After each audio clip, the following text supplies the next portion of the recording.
caso en Casa Rosada hablamos de la presidencia de Frondizi, porque vos fuiste secretario de Frondizi. Así es, ¿eh? Bueno, vamos a empezar por ahí. Eras muy joven cuando todo esto pasó, tenías 20 y pico de años, ¿no es cierto? Sí, supongo que sí. ¿Cómo supongo? Tengo que hacer la cuenta ahora. No, digo, pero Sí.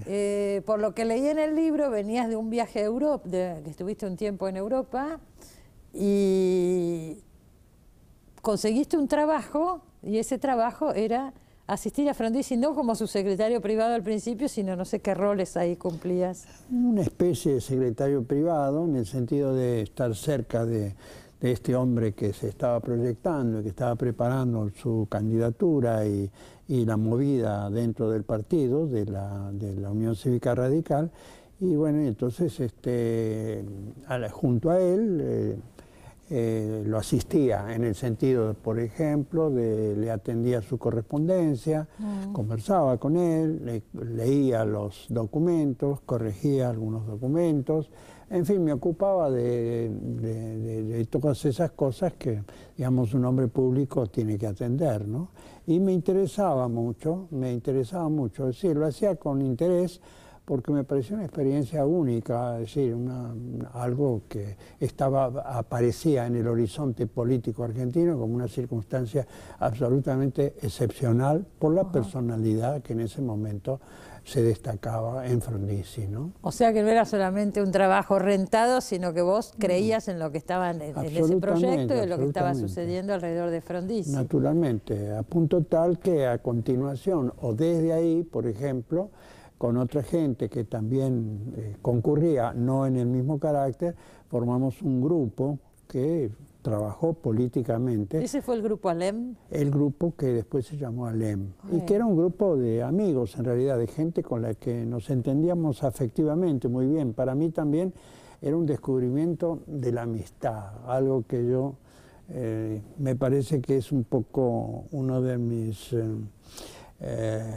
¿cómo te puedo decir?, de mis tendencias permanentes, ¿no? Es buscar grupos de pertenencia, grupos amigos. de pertenencia, pero que implicaron relaciones afectivas también, no simplemente interesadas, aún en el mejor sentido de la palabra, por ejemplo, interesadas por un tema político. Claro.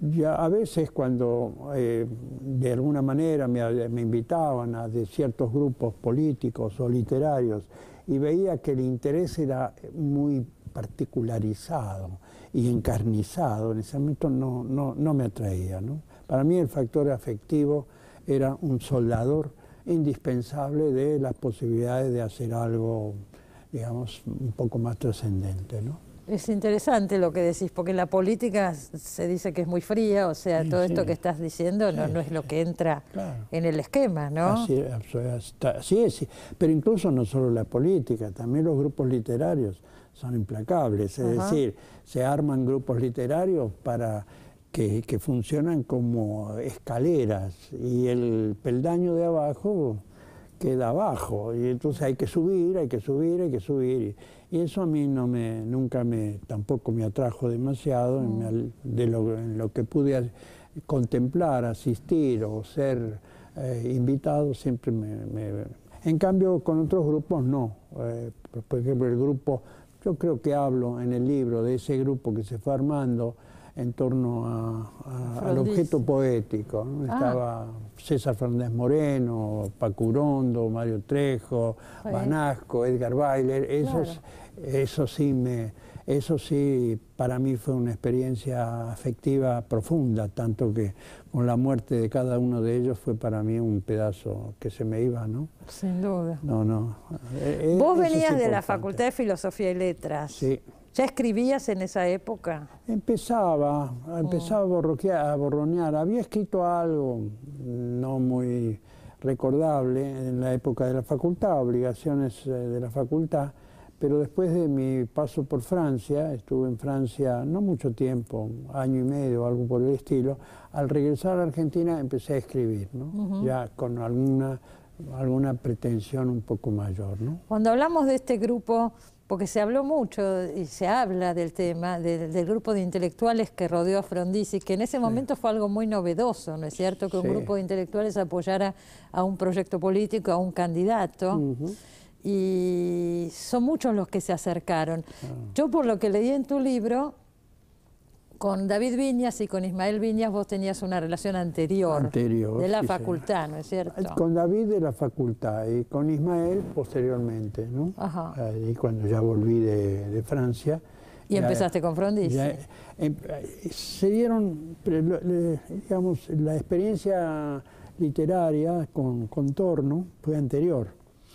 Pero poco a poco, digamos, paralelamente yo iba haciendo integraciones de otro tipo, ¿no? La perspectiva política, digamos, que se concentraba con Frondizi, se fue insinuando y tomando forma. Eso fue gracias a Nicolás Babini. Nicolás Babini era un arquitecto, hijo de José Babini, el historiador de la ciencia. Yo era muy amigo de la mujer de él, que era Ana María Eichelbaum, la hija de Samuel Eichelbaum, el dramaturgo, de tal manera que ella fue un espíritu extraordinario, una mujer muy cariñosa, muy afectiva, en fin, que me invitó, entonces con Nicolás se armó también una relación y fue él quien me introdujo en ese mundo frondicista. Y ahí ya había otros viejos amigos que también estaban ingresando. Claro, como los Viñas, por ejemplo. No, como Luna, por ejemplo. Como Félix Luna. Yo pensé que a Félix Luna lo habías conocido ahí, trabajando con Frondizi. Lo había conocido antes, pero no había tenido una relación tan cercana como cuando coincidimos ahí en la calle Riobamba, en el local del partido, ¿no? Y ahí hicieron juntos la campaña. Ahí hicimos juntos la campaña con otros amigos que se iban incorporando, algunos conocía de antes, otros empecé a conocer ahí, y se iban armando como grupos. Pero quiero hacerte una rectificación. No fue la primera vez que intelectuales acudieron a un llamado político. En la época de Perón también lo hubo, solo que fue muy particular. Y no era en torno a Perón, sino en torno a Eva Duarte de Perón, que había concentrado a ciertos poetas que venían de la experiencia llamada el 40, los poetas del 40. Como Castiñeira de Dios, por ejemplo. De Dios, a quien yo Julia conocí. Prilutsky también estaba. No creo que estuviera en esa tenida, pero sí se publicaba. Marechal por otro lado, ¿no? Marechal por otro lado. Pero no tenía Perón por ahí un grupo de intelectuales. No. Ella sí. Trabajando, pensando en los temas del país, etcétera. No era de la misma manera, era diferente. Pero había intelectuales también. Claro, sí, bueno, pero esto se dio un fenómeno bastante peculiar. Yo me acuerdo de una declaración de Félix Luna, de David Viñas, que decía, un intelectual político, esto sí que es algo interesante de seguir y demás. Sí. Nosotros tenemos un testimonio de Félix Luna de hace unos cuantos años que estuvo acá en el programa y habló de esto, así que vamos a verlo. Ahí va. Frondizi fue el político, por lo menos en los inicios, que a usted más lo entusiasmó, que más se identificó. Sí, porque reunía la condición del político práctico con la condición del intelectual que estaba por encima de los problemas. Sí. Es decir, Frondizi podía saber qué es lo que estaba pasando en el Comité de San Juan y al mismo tiempo podía decirnos cómo se estaba explotando el petróleo en Gran Bretaña en ese momento. No tenía una gran cultura, me refiero al aspecto literario, ¿no es cierto? O musical. Pero tenía sí una visión general muy original. Además no hacía nada por seducir.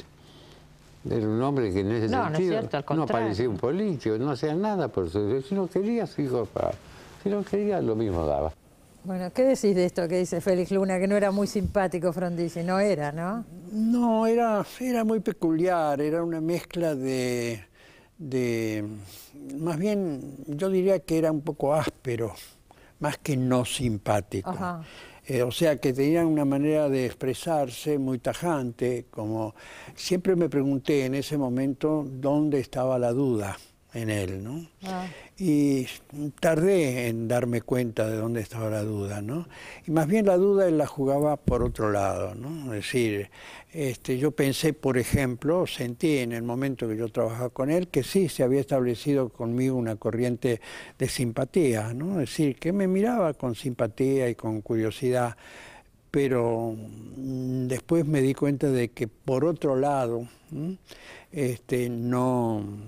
yo no era la persona a la que él podía haber elegido como el amigo. La cuestión esa del amigo, ¿no? Bueno, vaya a saber si tenía amigos, no sí, sé. vaya a saber si No lo tenía sé. amigos, ¿sabes? Claro. Sobre el final de la presidencia y del tiempo y después, yo dudo mucho de que le hubieran quedado amigos, ¿no? Pero, a ver, toda esta gente que lo apoyó, que estuvo Ernesto Sábato, Sí. o sea, era un grupo muy grande, Marta Sí, Lynch, que sí, fue tan sí. activa en la campaña, vos hablas mucho en el libro. Muchos de ellos después se separan de Frondizi. Se separan porque Frondizi se desdice de los postulados de la campaña o porque... Sí, bueno, hay diferentes ritmos de separación, ¿no? Ajá. Es decir, y diferentes razones. La separación de alguien como Ismael Viñas, por ejemplo, era de tipo ideológico político, es decir, ya él no coincidía con el rumbo que estaba tomando el gobierno en materia no solo petrolera, educativa, de alianzas electorales. Perdóname que te interrumpa, educativa, yo recuerdo perfectamente la época de laica o libre y demás, pero vos contás en el libro que hubo una reunión previa, en plena campaña, donde Frondizi los citó a todos ustedes, y habló de su apoyo a lo que se llamaba libre, ¿no es cierto?, que era la educación privada. Y bueno, y se puso muy duro en ese punto, o sea, ya venía desde la campaña esto, ¿no fue una sorpresa?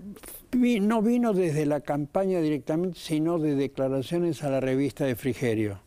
La revista que ahí apareció de pronto hablando del asunto. Entonces eso nos inquietó a todos nosotros y promovimos una reunión que él aceptó con todo este grupo nuestro, que después fue el grupo Alem, pero que antes ya funcionaba, ya te digo, de una manera más individual, más personal, ¿no? Y ahí una conversación muy dura, pero cuyos alcances con el tiempo yo pude revisar un poco. A mí también, yo cuestionaba también ese aspecto del asunto, pero decidí seguir con él, porque me parecía que era la única alternativa posible en un sentido más general, y bueno, y porque además yo le tenía mucho afecto, mucho respeto, y me parecía que por una discrepancia de ese tipo, largar un proyecto, no. Los demás, que fueron mucho más duros que yo en esa reunión, después sí fueron reconocidos durante el gobierno de Frondizi, mucho más que yo. Muchos tuvieron cargos y vos no te llamaron para ningún cargo después. Para nada. Para nada. Fue una sorpresa esa para vos. Fue una sorpresa la que yo llamo traición. Que es una palabra tenue, pero me parece Pero me imagino en el momento, ¿no? Claro. No, fue un momento tremendo. Y la tapa del libro es el momento en que yo camino por la Plaza de Mayo mirando melancólicamente un lugar en el que yo había estado en momentos anteriores y al que ya no iba a entrar. Ya no entrabas. Ya no entraba. Porque vos también tuviste, como cuenta Félix Luna en esa nota que se puede ver completa en la página web si la quieren ver, pero dice Félix que en un momento él tuvo la fantasía de dedicarse a la política, después decidió que no. Vos también tuviste tu momento. Sí, claro. Claro, estaban ahí. Estaba muy metido yo. Terminaron siendo intelectuales, escribiendo libros, pero digo, la política activa es otra cosa. Yo seguía haciendo las mismas cosas. Yo cuento en el libro un momento que fue muy divertido, muy interesante. Y es que después de las elecciones, el presidente electo, las elecciones fueron un domingo 23 de febrero. El lunes a la mañana... En febrero fueron. Sí. Mira. El lunes a la mañana me llamó y me citó al cuartel general que en ese momento tenía, que estaba en el Hotel City, que hoy se llama Bolívar. de otra manera, en la calle Bolívar. Ahí también estuvo Aldo Ferrer y... Claro, no sé una quién persona más. clave también en toda esa época, ese grupo. También formaba parte del grupo. Del grupo Alem. Y ahí nos dijo, bueno, ustedes tienen que ocuparse del momento, digamos, hasta la asunción del poder. Hay una oficina en Diagonal Sur, ustedes van a ocupar, yo también voy a tener una oficina ahí vamos a trabajar. Y usted se ocupa de asuntos gremiales, me dijo a mí. ¿A vos? A mí. Gremiales. Gremiales, y en ese momento... ¿Vos sabías algo de gremialismo? A mí me sabía, no tenía la menor idea. Sí. No tenía la menor idea, pero tenía una cierta vivacidad, creo, en pleno momento erizado de huelgas y de cosas así. Claro. Ahora, vos imaginame a mí, un tipo de 28 años, 29 años, discutiendo, por ejemplo, con los dirigentes de la Asociación de Bancos extranjeros y de bancos nacionales, porque había una huelga bancaria, y con los dirigentes de la no me acuerdo, no sé cómo se llama, de la gremial bancaria, tratando de conciliar y de arreglar. Lo hiciste, logrando cosas, simplemente por una especie de práctica de la lucha estudiantil que consistía... Tenías esa escuela. Sí. ¿En qué consistía mi estrategia? En que había que escuchar primero, antes de interrumpir, y después decir, bueno, usted dijo tal cosa y yo creo que nada más que eso. ¿Con eso alcanzaba? Con eso alcanza siempre en la vida escuchar al otro, tranquilo, y después decir, mire, su argumento tiene tales características. Bueno, yo estaba en uno de esos momentos, me visita un antiguo gremialista a mi escritorio y mira un libro que tengo yo ahí, me dice, ¿qué estás leyendo? Era un buen amigo. Y digo, un libro que estoy leyendo, un libro, ¿qué era? Era La tierra baldía de Eliot. Entonces, él mira el libro, hace así. Las reuniones con el gremialista. Mira el libro y dice, mira, si vos seguís leyendo estas cosas, nunca vas a llegar a nada en política. Dedicate a la universidad, dedicate a otra cosa. Dedicate a otra cosa. Mira, justo estuvo acá hace un par de semanas Ricardo Forster con esta secretaría nueva de pensamiento nacional y decía que uno de los temas que quiere debatir son los Frondizi, no solamente Arturo, sino los tres Frondizi. Y digo, es un tema que realmente da para el debate, porque además, hace 2 o 3 semanas entrevistamos a Abelardo Castillo y habló también de Frondizi. Vamos a escuchar lo que dijo Abelardo. Yo recuerdo una faceta de Frondizi que es más o menos así. Fue la represión cultural más grande que hubo en la Argentina antes de la dictadura, con la diferencia que la dictadura apuntaba hacia otra cosa, no apuntaba a la cultura, sino que apuntaba a la persona. La dictadura era un genocidio, pero en Frondizi la represión cultural fue muy grande. Cerraron la revista Centro, la revista Cuatro Patas, todas las revistas literarias. Se lo llevaron preso a uno de los hermanos de Sábato, confundido con Sábato. Se lo llevaron preso a Neruda. Neruda estaba parando en la casa de Margarita Aguirre y vino la policía y Margarita, recuerdo que lo defendió, pero es Pablo Neruda. Y el policía que lo vino a buscar dijo, Nerú, creyó que era Nerú y se lo llevó igual. ¿Pero cuál era la idea en el gobierno de Frondizi? No sé qué idea tenía. No sé cuál era la idea de Frondizi, porque Frondizi subió con una... Ahí, se supone que era un intelectual. Claro, pero ahí salió la famosa frase que lo definía Frondizi después a casi todos los gobiernos argentinos, ¿no? Que se tomó con la izquierda como el violín, ¿no? Y se hizo sonar con la derecha, porque Frondizi, 15 días después de haber asumido el poder, ya había cambiado su decisión, prohibió su propio libro sobre el petróleo, Frondizi. El petróleo y política. Además, el plan Conintes fue durante la época de Frondizi. La represión cultural en la universidad empezó con Frondizi. La gente se olvida, hoy se habla del estadista Frondizi, pero desde el punto de vista de la cultura fue bastante desastroso el gobierno de Frondizi. Y eso que en su campaña y antes de asumir fue apoyado por muchos intelectuales Frondizi. Por casi todos. Que después se Los Viñas, Sábato, Beatriz Guido, Marta Lynch, digamos, la generación anterior a la mía. Noé Gittrick, pero fueron todos funcionarios además del gobierno de Frondizi. Luego, y después se distanciaron. Y claro, cuando a Frondizi lo aprieta ya los militares y se tiene que ir, incluso hubo un gran éxodo de intelectuales de izquierda que se fueron.